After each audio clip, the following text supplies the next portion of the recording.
कल क्या होगा, आज का तो काम चल गया, अगला महीना कैसे काम चलेगा, ये अगर चिंता है तो तुम्हें भगवान का भरोसा नहीं। जब कोई धर्म से चलता है, नाम जप करता है, दूसरों को सुख पहुंचाने की बात सोचता है, तो भागवतिक दैवी शक्तियां उसकी सहायता में हो जाती हैं।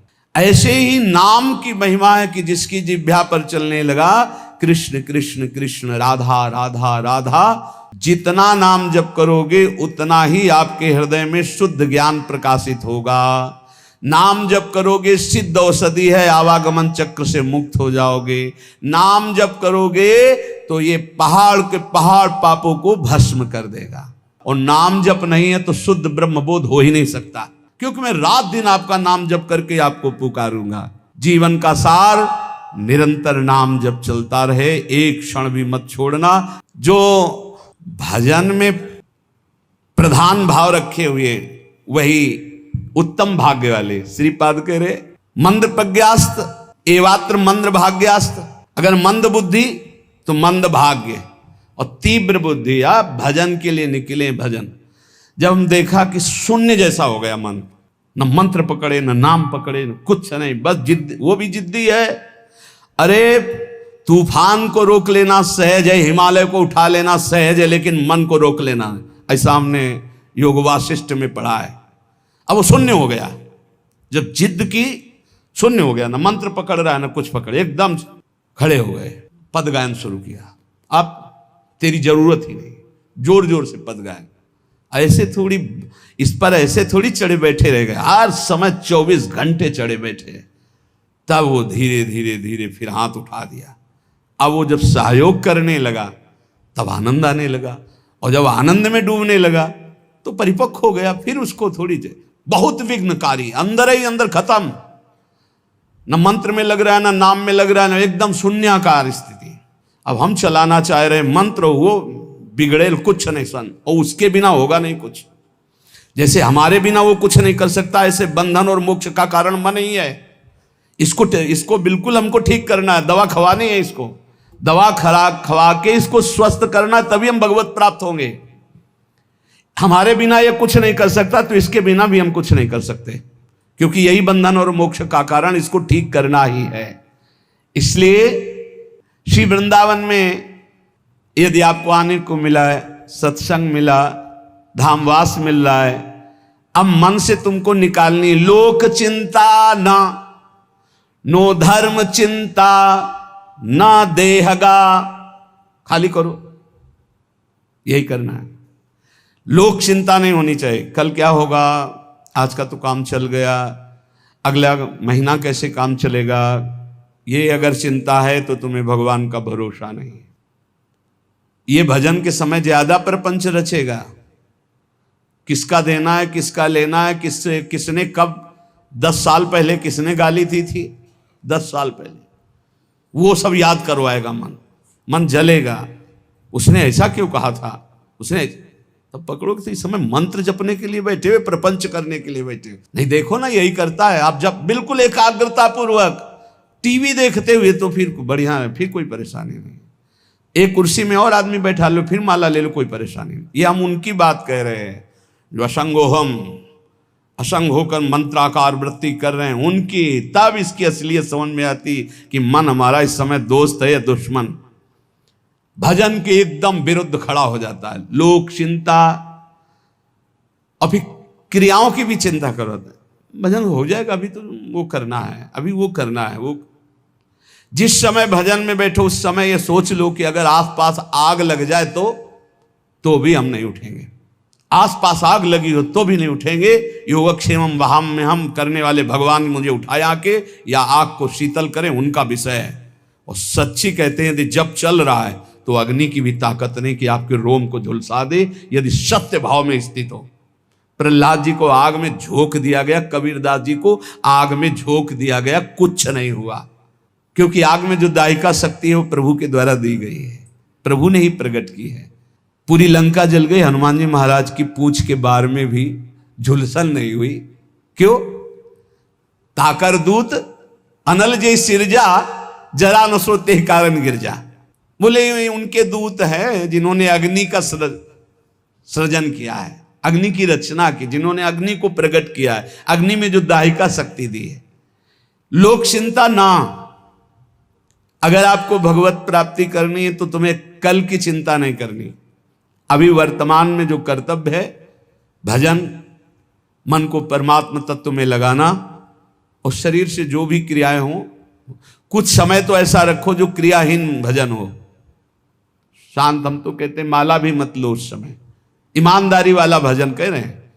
शांत बैठ जाओ, बस केवल आंखों के सामने मंत्र चलाओ, चाहे आंख बंद करके चाहे खुला करके, और बस देखो ये कहाँ जाता है। जहां जाए फिर इसको दौड़ा के लाओ इसी मंत्र पे, जहां जाए फिर दौड़ा के लाओ बार बार। मंत्राकार वृत्ति 10 मिनट ऐसा साधन करोगे तो कई घंटे के भजन का फल मिल जाएगा। देखते हुए 10 मिनट भजन करोगे तो कई घंटे जप का फल मिल जाएगा। बहुत प्रभाव है मानसिक चिंतन करते हुए मंत्र जपने का। पर उस समय लोक चिंता ना, और ना धर्म चिंता कि अभी हमारा ये कर्तव्य है, उस समय नहीं। और ना देहेगा, अरे बड़ा दर्द हो रहा है, ये दर्द हो रहा है, वो दर्द हो रहा है। तुम्हारे किसी के दर्द तो कभी कभी होता होगा, हमारा दर्द का तो संबंध हो गया है, दर्द से हमारा तो संबंध हो गया है। जैसे तुम्हारा स्वाभाविक कभी बुखार आदि आवे तो शरीर में पीड़ा होती ना, ऐसी हमारे तो रोज बनी रहती है। इसके ऊपर उठे तब कांखना हो आएगा कि बहुत दर्द हो रहा है, फिर ऐसा आएगा। जितना तुम्हें कांखने पे आता है उतना तो रोज हमें रहता है, उतने का तो अभ्यास है इस शरीर को। उसके ऊपर जब होता है तब पकड़ के चलने की बात आती है। देहगा, और आप सच्ची मानो ऐसी स्थिति में भी गुरु कृपा से, गुरु प्रसाद से, जो बैठने की, जो टहलने की, जो चिंतन की दिनचर्या, उस पर कोई फर्क नहीं। वैसे ही देह की भी चिंता नहीं करनी, धर्म की भी चिंता नहीं करनी, लोक की, जीवन की भी चिंता नहीं करनी। कूद पड़ो, इस मार्ग में कूद पड़ो, खजाना ही खजाना हाथ में आ जाएगा। श्रीपाद कहते हैं जब कोई ऐसे भजन करता है तब उसके अंदर भावना श्यामा श्याम की जागृत होती है। तब भावोत्सवेन भजताम रस काम धेनुम। संत वाणी, महापुरुषों का प्रत्येक वचन भगवत प्राप्ति के लिए बहुत अमृतमय सहायक है। कह रहे हैं जो व्यक्ति बात बात पे क्रोध करता रहता है वो अपने भजन को छीण कर देता है, उसका भजन फलदायी नहीं हो पाता। अंधी करो में वो अंधा हो जाता है और ऐसे बात बोल देता है, ऐसी क्रिया कर देता है, ऐसी चेष्टा करता है, ऐसा संकल्प बना लेता है, उसका भजन क्षीण हो जाता है। क्रोधी पुरुष का भजन क्षीण हो जाता है, वो भगवत प्राप्ति कराने में समर्थ नहीं होता। अंधी करो में भुवनम बधरी करो में, गुरजन उसे बोले समझावे तो उसको गुस्सा आ जाएगा, वो बहरा हो जाता है, उनकी बात नहीं सुन, वो अंधा हो जाता है, वो चेतन होते हुए जड़ हो जाता है। बस वो मैं ऐसा कर सकता हूं, मैं ऐसा कर दूंगा, वो अपने परम कर्तव्य को भूलकर अहित की बात बोलना लगता है, गाली गलौज करना। इसलिए बुद्धिमान पुरुष को चाहिए, जो भगवत प्राप्ति करना चाहता है, इस क्रोध रूपी शैतान से बचे। ये आ गया तो ना गुरुजनों की बात सुनेगा, ना देखेगा, ना समझेगा, जड़ जैसा हो जाएगा और बहुत गंदी गंदी बातें बोलने लगे, गाली गलौज, अपराध प्रवृत्ति, हिंसा आदि। जो उपासक भगवत प्राप्ति करना चाहता है इस क्रोध से बचे। क्रोध बहुत ही हानिकारक है। प्रायः सुकृतिनाम अर्थे देवायांति सहायताम अपंथानम तु गच्छन्तम शोदरोपि विमुंचति। जब कोई सही मार्ग में चलने लगता है, दूसरों को सुख पहुंचाने की बात बोलता है, तो दैवी शक्तियां उसकी रक्षा में हो जाती हैं, वो अकेला नहीं रहता। जब कोई धर्म से चलता है, नाम जप करता है, दूसरों को सुख पहुंचाने की बात सोचता है, तो भागवतिक दैवी शक्तियां उसकी सहायता में हो जाती हैं। और जब कोई कुमार्गगामी होता है, अपंथानाम तु गच्छन्तम, गंदे आचरण में चलता है, तो उसका अवसर पर सगा भाई भी साथ नहीं देता है। दैवी शक्तियों की तो बात क्या जाने दो। अपंथानाम तो गच्छन्तम सोदरोपि विमुंचति, जो उदर से, उसी उदर से प्रकट हुआ सगा भाई, वो भी त्याग कर देता है, उसका कोई साथ नहीं देता। इसलिए प्रायः सुकृतिनाम अर्थे देवायांति सहायतम, सुकृतिवान बनो, धर्म मार्ग में चलने वाले बनो, भगवान नाम स्मरण करने वाले बनो, सब दैवी शक्तियां तुम्हारी सहायता करेंगी बिना मांगे। कुमार्गगामी बनोगे तो दैवी शक्तियों की बात जाने दो, तुम्हारा कोई मित्र भी, तुम्हारा सगा भाई भी तुम्हारा साथ नहीं देगा, उसको भी रोक दिया जाएगा। भागवतिक सिस्टम बाधा पहुंचा देगा, वो तुम तक पहुंच ही नहीं पाएगा। कुमार्गगामी मत बनो। यदि ये 2 अक्षर तुम्हारी जिह्वा पे विराजमान हैं, हरि, राधा, कृष्ण, राधा, ये 2 अक्षर जब जिह्वा से उच्चारण किए जाते हैं तो वज्रम पाप मही भृताम, जैसे विशाल पर्वत पर वज्र का प्रहार हो जाए तो चकना चूर कर दे, पर्वत को धूर धूर बना दे, वज्र की ऐसी महिमा है। ऐसे ही नाम की महिमा है कि जिसकी जिह्वा पर चलने लगा कृष्ण कृष्ण कृष्ण, राधा राधा राधा, तो वज्र पाप मही भृताम, मानो पाप रूपी पहाड़ पर नाम रूपी वज्र का प्रहार हो गया, अब चकनाचूर हो जाएगा पाप रूपी पहाड़। पाप रूपी पहाड़ को चकनाचूर करने के लिए ये नाम वज्र के समान है। भवगद्रोद्रेकस्य सिद्धौषधम, ये संसार में जन्मना मरना इसे भवरोग कहते हैं। इस भवरोग की सिद्ध औषधि है नाम, 2 अक्षर है, राधा राधा, कृष्ण कृष्ण, हरि हरि। गोस्वामी तुलसीदास जी के जासु नाम भव भेषज हरनि घोर त्रैशूल, तीनों प्रकार के तापों का नाश करने वाले आवागमन के चक्र को रोक देने की सामर्थ्य इस नाम में है। भवरोग की अचूक औषधि ये 2 अक्षर, राधा राधा राधा, कृष्ण कृष्ण। भवगदोद्रेकस्य सिद्धौषधम, और मिथ्या ज्ञान निशा विशाल तमसस्तिग्मासु बिंबोदय, ये मिथ्या ज्ञान रूपी रात्रि के महान अंधकार को नष्ट करने के लिए ये नाम सूर्य है। जितना नाम जप करोगे उतना ही आपके हृदय में शुद्ध ज्ञान प्रकाशित होगा। नाम जप करोगे सिद्ध औषधि है, आवागमन चक्र से मुक्त हो जाओगे। नाम जप करोगे तो ये पहाड़ के पहाड़ पापों को भस्म कर देगा। महाराष्ट्र से कुछ विज्ञ परिकर जन आए थे, भक्तजन, तो उन्होंने कहा कि पंचकोशों का बाध किए बिना कोई मुक्त नहीं हो सकता। अन्नमय कोश, मनोमय कोश, विज्ञानमय कोश, आनंदमय कोश, इस तरह के जो कोश हैं इनका बाध किए बिना कोई जीवन मुक्त नहीं हो। और आपके प्रवचन में प्रायः सुनते हैं कि नाम जप करने से जीवन मुक्त हो जाएगा, भगवत प्राप्त हो जाएगा। तो इन कोशों का बाध तो ज्ञान से होता है। तो उनको बताया कि आप जप करके देखो, प्रश्न करने से, उत्तर प्राप्त कर लेने मात्र से संतुष्टता नहीं होगी। आप जप करो, जप करोगे कुंडलिनी जागृत हो जाएगी, जप करोगे निरंतर प्राण संयमित हो जाएंगे, षट चक्र का भेदन हो जाएगा, पंचकोशों का बाध करने वाला ब्रह्म तत्व का ज्ञान प्राप्त हो जाएगा। कौन सा ज्ञान ऐसा है जो भक्त को ना हो जाए? नाम से जो चाहोगे वो प्राप्त हो जाएगा।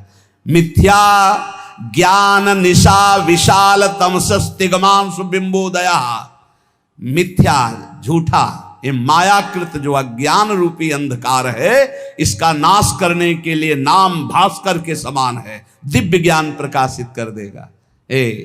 जो राम राम भी नहीं जप पाते थे, मरा मरा कहते थे, इतना नाम का प्रकाश हुआ कि राम जी के प्रकट होने के पहले ही दिव्य उनके पावन चरित्र का गान कर दिया। विश्वास करो, नाम का प्रभाव।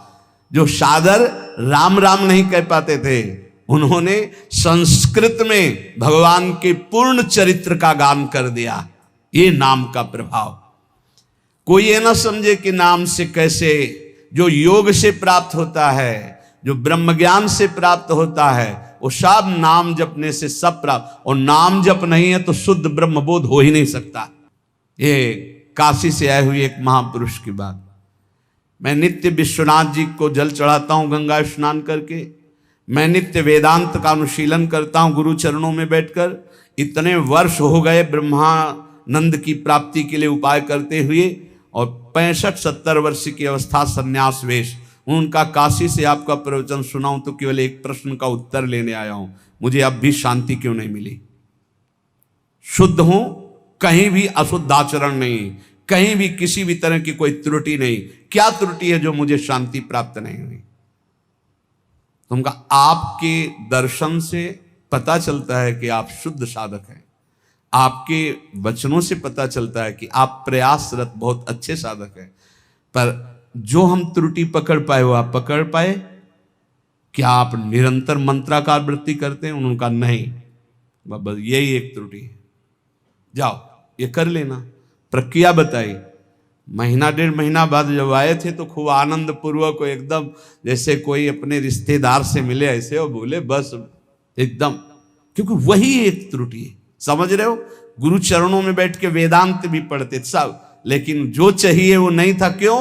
निरंतर मन, कोई नई बात नहीं हुई, वो पकड़ नहीं पाए, शास्त्रों से पकड़ नहीं पाए। वही सूत्र है, वही सूत्र पकड़ लो, सब हो जाएगा। जो नाम प्रिय हो राम कृष्ण हरि, राधा राधा राधा राधा। पाप रूपी पहाड़ को नष्ट करने के लिए वज्र, जन्म मरण रूपी रोग को मिटाने के लिए अचूक औषधि, अज्ञान अंधकार रूपी रात्रि का नाश करने के लिए भुवन भास्कर। कौन? बोले नाम। क्रूर क्लेश मही रुहा, मूर्तर ज्वाला जटाला सिखी। आहा, ये क्रूर क्लेश रूपी जो हमारे कर्म हो चुके हैं, बड़े बड़े भयानक वृक्षों के रूप में हैं, इसके लिए नाम प्रचंड ज्वालामयी अग्नि है, पूरे वन के वन को भस्म कर देगी। एक वृक्ष की क्या, ये हमारे क्रूर क्लेश देने वाले जो कर्म जमा है, ये वृक्ष नहीं, पूरे वन के वन समझो जमा है। इनको भस्म करने के लिए अग्नि चाहिए। वो अग्नि कौन है? नामाग्नि। परमानंद निकेतन के द्वार में पहुंच चुके हो, यदि नाम जपना शुरू कर दिया, राधा राधा कृष्ण कृष्ण, इसलिए इन 2 अक्षरों की सदा जय हो। जिसकी जिह्वा पर विराजमान होते हैं उसकी सदा जय होती है। कह रहे भाई वृंदावन मत जाना।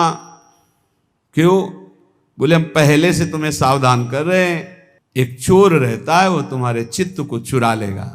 रे चेता कथयामि ते हितमिदम वृंदावने चारयन, वृंदम कोपि गवाम नवाम बुध निभो बंधुर्न कार्यस्त्वया, सौंदर्यामृत मुद्गिरद्भिरभितः सम्मोह मंदस्मितै, रेश त्वाम तव वल्लभाश्च विषया नासुक्षयम निश्यति।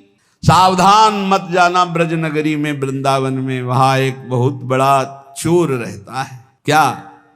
बोले वैसे तो गाय चराता है, पर नवीन नील मेघ की सी कांति है, बड़ा छैल छबीला है, वो सौंदर्यामृत सिंधु का साक्षात गाढ़ स्वरूप है। जब वो मंद मंद मुस्कुराता हुआ तिरछी चितवन से देख लेता है तो जिसको देख लेता है उसका समस्त विषय विष सब नष्ट हो जाता है, और वो सदा सदा के लिए उसी का हो जाता है।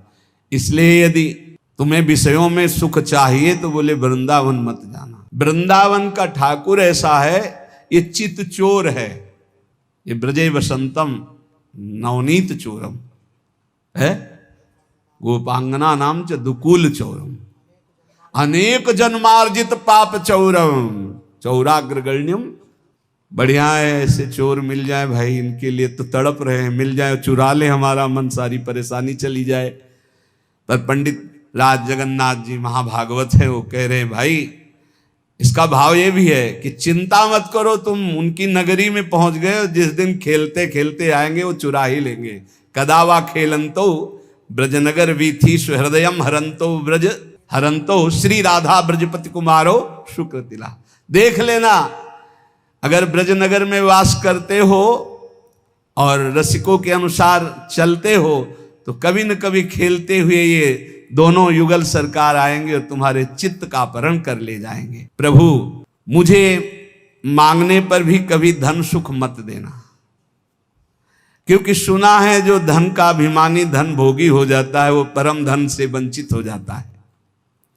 प्रभु मैं मांगू तो शरीर का भोग कभी मुझे मत देना। प्रभु अगर मैं कभी राजा बनना चाहूं तुम कभी मेरी बात मत मानना। प्रभु मैं एक अभिलाषा करता हूं कि जहां से आपके भक्त चढ़ते हैं आपके दर्शन के लिए मंदिर में, प्रथम सीढ़ी मुझे बना देना, जिससे हर भक्त की चरण रज हमारे ऊपर पड़े। मैं चाहूं भी तो मुझे धन सुख मत देना, शरीर सुख मत देना, राज्य सुख मत देना, परम पद मत देना। क्या चाहते हो? तो बोले आपके मंदिर में जब दर्शन करने भक्त जाते तो पहली सीढ़ी से ही पादुका उतार देते। ये भक्तों का लक्षण, कभी मंदिर की सीढ़ी में पादुका पहन करके नहीं चढ़ा जाता। इतना चप्पल जूता से प्यार है, एक दो बार तो रोकना पड़ा है कि बोले चप्पल पहन के नहीं जा सकते। बोले अच्छा, तो चप्पल हाथ में ले लिए। हाँ, ठाकुर जी के सामने जा रहे हैं लोग, फूल माला लेके जाते हो, चप्पल लेके जा रहे हैं। ऐसे देखे गए हैं, इतना प्यार है। और अगर बाहर उतार गए तो दर्शन ठाकुर जी के कर रहे हैं, ध्यान में चप्पल है, कोई पहन न ले जाए यार, पहन न ले। हमें लगता है कि अगर आसपास कहीं रुके हो तो वहां से नंगे पैर जाना चाहिए ठाकुर जी के दर्शन। इतना तो सौभाग्य ले लो। सिर भर जाऊं उचित मोरा, सबसे सेवक धर्म। और मंदिर की प्रथम सीढ़ी से पादुका न पहने, ये पक्का इतना तो समझ लो। वैसे भी 32 सेवा अपराधों में है पादुका पहन करके दर्शन करने जाना। प्रथम सीढ़ी से वहां दरवाजे तक पहन करके जाते हैं। कांटा पड़े हैं क्या वहां? प्रथम सीढ़ी के पैर छू, पादुका उतार। कोई ले जाएगा तो घर में रख के आओ ना। इतना प्रिय पादुका है तो उसको फिर, अरे ठाकुर जी के आगे प्राण भी प्रिय नहीं है, ले जाएगा बेचारा। चार दिन तुम पहने, 4 दिन वो पहन लेगा। बोले तुम तो बाबा जी हो, तुम्हें फिर कोई दे देगा। वैसे तुम बिल्कुल अपने घर में उतार के जाओ, नंगे पैर जाओ। अरे ठाकुर जी के दर्शन करने जाओ। यहाँ बम्बूल का बंद थोड़ी है कि बड़े बड़े कांटा पड़े हैं, ऐसे थोड़ा तो कष्ट सहो। प्रभु मुझे मंदिर की प्रथम सीढ़ी बना दीजिए, जिससे भक्त की चरण रज मेरे ऊपर पड़े। जब चरणों भक्त के मेरे ऊपर बार बार पड़ेंगे ना, और वो दर्शन करके फिर लौटेंगे, दर्शन कर ले जा रहे हैं, प्रभु मुझे बहुत सुख मिलेगा। इससे बड़ा कोई मुझे पद नहीं लगता कि रोज सैकड़ों हजारों भक्तों की चरण रज हमारे ऊपर पड़े। नाथ, या जिसमें भक्तजन पा करके अपने पात्र धोते हो, श्री कुलशेखर अलवार नाम के महाभागवत है, भक्तजन जिसमें पाकर अपने पात्र धोते हो, उस नाली का कीड़ा बना देना, जिससे मुझे भक्तों की जूठन खाने को मिलेगी। कैसे भक्त है सोचो। मुझे धन, शरीर सुख, राज्य पद, परम पद नहीं चाहिए। आप उस मंदिर का प्रथम सीढ़ी बना देना जिसमें भक्तजन चरण रखे। या फिर प्रभु दूसरी मांग, जिसमें भक्त प्रसाद पाके अपने पात्र मार्जन करते हैं, उस नाली का कीड़ा बना देना, जिससे मुझे उनकी जूठन पाने को मिलेगी। प्रभु अगर ऐसा भी ना हो तो जिस बगीचे से आपके फूल जाते हो आपके श्रृंगार के लिए, तो मुझे कोई पुष्प का पौधा बना देना कि मैं आपका फूल बन जाऊं आपके लिए और आपके श्रृंगार के काम में आऊं। देखो, माता चाहे पुत्र उपद्रव करे या सौम्य हो, वो दुलार ही करती है। रीझ कर या खींच कर, जैसे भी हो प्रभु मेरी बात मान लो, मैं हूं तो बच्चा आपका। रीझ जाओ तो मुझे दे दो, खींच जाओ तो मुझे दे दो। ये प्रभु मैं रोता चिल्लाता छटपटाता रहूंगा जब तक आप मुझे ये नहीं दोगे। नाथ, तुम चाहे जितनी उपेक्षा करो, ध्यान दो या ना दो, मैं चिल्लाता रहूंगा और जोर जोर से पुकारता रहूंगा, क्योंकि मेरी दूसरी गति नहीं। मैं भक्त चरण रज, भक्त जूठन या आपकी सेवा, यही परिणाम चाहता हूं। प्रभु यदि आप प्रीतम हो और सबके सामने मेरा तिरस्कार करो और परित्याग करो, तो क्या मैं मान लूंगा कि मेरा परित्याग कर सकते हो आप? ये भक्तों की ठसक होती है। जाओ हम तुम्हारा त्याग करते हैं, तो हंसी आ जाना चाहिए। हंस क्यों रहे हो? तुम्हारा त्याग कर रहे हैं, आप कर ही नहीं सकते हो। आपका स्वभाव ही नहीं है, और सही आपकी ताकत ही नहीं है। पक्का ताकत नहीं। हम अंदर की बात कह रहे, ना प्रभु त्याग कर सकते हैं ना गुरुदेव त्याग कर सकते हैं। गुरुदेव शरीर से आपको दूरी करके नजदीक रहने से भी ज्यादा कृपा करेंगे। ध्यान रखना, ये स्वभाव है। जो नजदीक रहते हैं वो इस बात को पकड़ पाए होंगे कि संतों का एक स्वभाव कि नजदीक वाले का भले उतना चिंतन हो, लेकिन जिसे दंड दिया गया, जिसे डांट दिया गया, रात दिन उसका चिंतन होता है, उसका मंगल कैसे हो, उसका कैसे उन्नति हो। तो यहां कह रहे हैं भक्तराज जी कि यदि आप सबके सामने मेरा तिरस्कार करवा दो और कह दो मैंने परित्याग कर दिया, तो भी मैं नहीं मान सकता कि आप परित्याग कर सकते हैं। मैं आपके चरणों को कभी नहीं छोड़ सकता। जाने की बात कहने पर भी मैं जाने की बात सोच नहीं सकता। ये बात होनी चाहिए। चलो निकलो, जाओ यहां से। कहां? जहां तुम्हारा मन हो। तो हमारा मन तो यही है, हम नहीं जाएंगे। नहीं, भागो यहां, तुम्हारे लिए कोई ठौर नहीं। तो हमारे लिए कोई ठौर है ही नहीं, तो क्या करें? न बाहर ठौर है न यहां ठौर है, तो ठौर तो हमारी यही है। तुम चाहे मेरी ओर आंख उठाकर ना देखो, पर मैं केवल तुम्ही को देखूंगा। तुम चाहे मेरी तरफ कभी मत बोलो, पर मैं कृपा का अवलंबन लेकर बोलूंगा तो सिर्फ आपसे ही बोलूंगा। क्या बात है। तुम कभी मेरी अभिलाषा पूर्ण मत करो, लेकिन अभिलाषा करूंगा तो एकमात्र तुम ही से करूंगा। तुम त्रिभुवन को सुख दो, मुझे दुख दो, पर हे त्रिभुवन पति मैं आपसे ही प्यार करूंगा। यह है प्रेमियों की छाती। भगवान, मैं खोटी बुद्धि वाला हूं, सैकड़ों गलतियां करता रहा हूं। आप बड़े कोमल स्वभाव वाले हो और बड़े दूर परिणामी हो, दूर की बात सोचने वाले हो। मैं खोटी बुद्धि वाला हूं।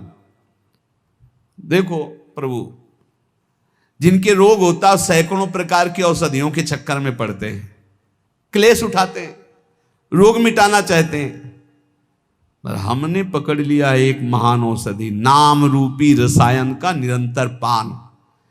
इसलिए प्रभु खोटी बुद्धि वाला हूं, पर छोटी बुद्धि वाला भी हूं। छोटी बुद्धि में ज्यादा बातें नहीं आती। भक्त बड़े प्रेमी होते हैं। हमने तो आपका छोटा बस नाम पकड़ लिया है, राधा राधा कृष्ण कृष्ण, ये रसायन पान कर रहा हूं। और गोविंद, अब आपसे कहता हूं निकल के दिखाओ। फंसा लिया भगवान को। खोटी बुद्धि वाला हूं, बहुत बुरा कर्म किया हूं, छोटी बुद्धि वाला हूं। जैसे लोग के रोग होते तो सैकड़ों औषधियों की चक्कर में पड़ते हैं, वो बड़ी बुद्धि वाले हैं। हम छोटी बुद्धि वाले एक औषधि में पड़े, नाम औषधि। नाम को पकड़ लिया। अब नाम को पकड़ लिया तो तुम निकल के दिखाओ, जाओ निकल के। ये खास ठसक होती भक्त की। नाम ने तुमको भी मोहित कर रखा है। अब पीने वाला तो छक ही जाता है इसमें, और उसको जो छू ले, जो सानिध्य, वो भी छक जाता है। इसलिए मैं कभी आपके द्वारा दी हुई सुदीर्घ यातनाओं से भयभीत होने वाला नहीं। मैं आपकी धमकियों में आने वाला नहीं। भगवान से कह रहे कि मैं तुम्हें छोड़ दूंगा, मैं तुम्हें त्याग दूंगा, तुम खोटी बुद्धि के हो। नाथ, अब आलस्य को दूर करके बस आपके नाम का निरंतर जप करते हुए आपको दया के लिए विवश करूंगा। रोता रहूंगा, पुकारता रहूंगा, राधा राधा राधा। कभी तो भनक पड़ेगी कान में, कभी तो दौड़ के आना ही पड़े। विवश कर दूंगा आपको। ये बहुत बढ़िया बात मिली है। कह रहे बहुत छोटी बुद्धि वाला हो, इसलिए ज्यादा विचार हमारे दिमाग में है नहीं। आपका नाम पकड़ लिया है, और जैसे आप तिरस्कार करके, अपमानित करके मैं त्याग करता हूं, ये सब बातें करते हो ना। अब हम कहते हैं जाओ, आप निकल जाओ, आप कभी दया मत करना। अगर आपको दया के लिए विवश न कर दें तो बताना, क्योंकि मैं रात दिन आपका नाम जप करके आपको पुकारूंगा। प्रभु, संसार सागर में गिरे हुए, दुख सुखादि द्वंद्वों की वायु से आहत हुए, स्त्री पुत्र आदि के मोह जाल रूपी भारी पाषाण से डूबे हुए, विषय रूपी विषम जलराशि में बिना नौका के थपेड़े खाते हुए के लिए एकमात्र मैंने उपाय देखा है, वो है आपका नाम। सत्संग का सार रोज का निरंतर नाम जप करो। प्रभु के आश्रय में ऐसे दृढ़ रहो कि प्रभु भी छोड़ दे तो आप ना छोड़ो। सब छोड़ दें तो बात क्या, प्रभु भी अगर आके कह दे, पर आके कहना होगा। यही हमारा चमत्कार होगा नाम का। आओ कहो आके कि हम आपको छोड़ते हैं। अरे अब किसी से गिड़गिड़ाने की जरूरत नहीं, अपने पास नाम मिल गया। नाम सुकृत धन अपनी जीवन, गुरुदेव ने बलवान बना दिया। रात दिन नाम जप करो, जिद्दी स्वभाव रखो। अब भगवान भी हाथ छुड़ा के भागना चाहे तो जाओ, आपका नाम हमारे पास है, देखते कब तक भागोगे। तो पतंग की तरह वो खींचते नजदीक चले आएंगे, भाग ही नहीं सकते, विवश हो जाए। कह रहे हैं आपको कृपा के लिए, दया के लिए विवश कर दूंगा। कैसे? रो रो के राधा राधा राधा, आपको विवश कर दूंगा। इसलिए निरंतर नाम जप करो। बहुत कम समय है, मृत्यु नजदीक आ रही है, दुख का भारी कोई न कोई दरवाजा खुलने वाला है। व्याधि मंदिरम, ये व्याधि का मंदिर, कोई न कोई दरवाजा खुलने वाला है। अभी स्वस्थ हो तो ज्यादा उपद्रव मत करो, इधर उधर की गंदी आचरणों के ढेर मत लगाओ, नहीं तो आगे जो दरवाजा खुलेगा रोग का ना, फिर होश उड़ जाएंगे। होश उड़ा दो माया के, ये जन्म ऐसा है। होश उड़ा दो माया के नाम के बल पर। जैसे माया का बल कौन? हरि। ऐसे मेरा बल कौन? हरि। तो कोई कमजोर योद्धा थोड़ी हो, माया बहुत बलवती, तो तुम किसके हो? ममैवांशो, भगवान के अंश। माया भगवती माँ की तरह प्यार करने लगेंगी। होश उड़ा दो माया भगवती के, जो परास्त करने वाले हैं। वो कैसे? नाम कीर्तन से, भगवत यश गाम से, भगवान नाम जप से। जीवन का सार निरंतर नाम जप चलता रहे, एक क्षण भी मत छोड़ना, नहीं घाटे में हो जाओगे। ये घाटा कभी पूर्ण होने वाला नहीं।